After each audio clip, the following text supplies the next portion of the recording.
আসসালামু আলাইকুম সবাইকে, কেমন আছেন সবাই? চলে আসলাম আরো একটি টেক নিউজ ভিডিও নিয়ে। আমি রিয়ান রয়েছে আপনাদের সাথে। Welcome to my channel tech off. আজকে টেক নিউজের শুরুটি করতে যাচ্ছি শাওমিকে দিয়ে। শাওমির দুটি ফোনের লিকস আমাদের সামনে চলে এসেছে। একটি হলো Mi11T, অন্যটি হলো Redmi K40 Ultra। এ দুটি ফোন খুব সম্ভবত সামনে আসতে যাচ্ছে, তবে এ দুটি ফোন সম্পর্কে খুব বেশি ডিটেলস এখনো পাওয়া যায়নি। তবে Mi11T ফোনটিতে খুব সম্ভবত মিডিয়াটেকের পাশাপাশি 120 হার্জ রিফ্রেশ রেট থাকতে পারে।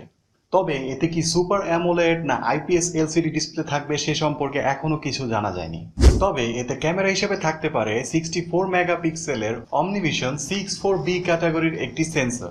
তার পাশাপাশি IMX355 এর একটি ওয়াইড অ্যাঙ্গেল এবং একটি টেলিমাইক্রো সেন্সরও থাকতে পারে। অন্যদিকে K40 ফোনটিতে থাকতে পারে 108 মেগাপিক্সেলের HM2 একটি সেন্সর। তার পাশাপাশি Mi11T এর মতো একটি IMX355 ওয়াইড অ্যাঙ্গেল এবং একটি টেলিমাইক্রো সেন্সর থাকতে পারে। এর পরবর্তী খবরটি কারো জন্য খুবই আনন্দের, আবার কারো জন্য খুবই দুঃখের। কারণ হাইকোর্টের নির্দেশে বন্ধ হতে যাচ্ছে পাবজি এবং ফ্রি ফায়ারের মতো অতি এডিকশনাল গেমসগুলো। আর এই খবরটি সামনে আসার পর আমাদের দেশের অনেকেরই ঘুম হারাম হয়ে গেছে। কারণ আমাদের দেশে ইয়াং জেনারেশনের একটি বড় অংশই এই গেমগুলো খেলে থাকে।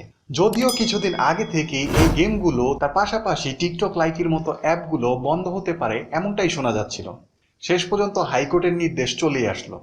তবে এগুলো আসলে সঠিক কিভাবে বন্ধ করা হবে বা কোন ওয়েতে বন্ধ করা হবে সে সম্পর্কে এখনো কোনো ধারণা পাওয়া যায়নি।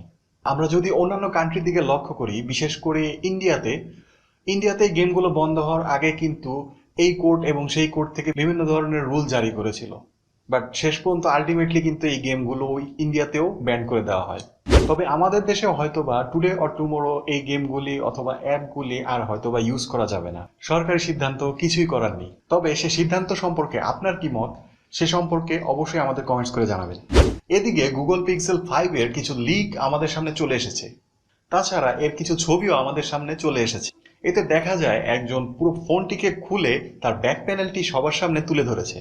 আর এই ফোনটি খুব সম্ভবত স্ন্যাপড্রাগনের 765G প্রসেসর দিয়ে আসতে যাচ্ছে।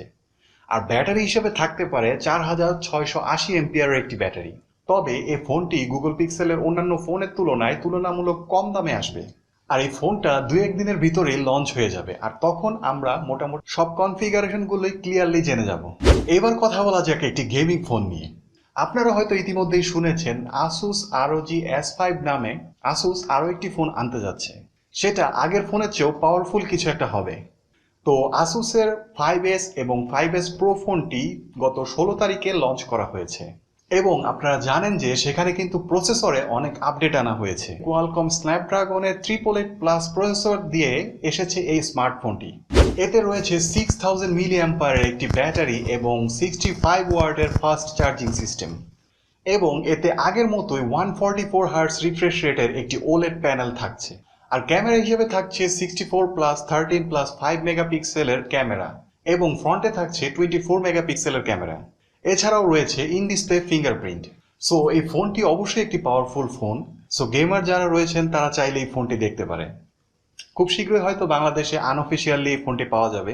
তবে বাংলাদেশে পাবজি ফ্রি ফায়ার না থাকলে এই ফোনটা দিয়ে কি খেলবেন আসলে দেখা যাক শেষ পর্যন্ত কি হয়। তবে এই ফোনটির দাম সম্পর্কে এখনো কিছু জানা যায়নি।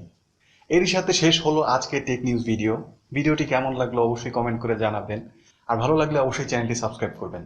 দেখা হচ্ছে নতুন কোনো ভিডিওতে। ততক্ষণ পর্যন্ত ভালো থাকবেন সবাই। আল্লাহ হাফেজ।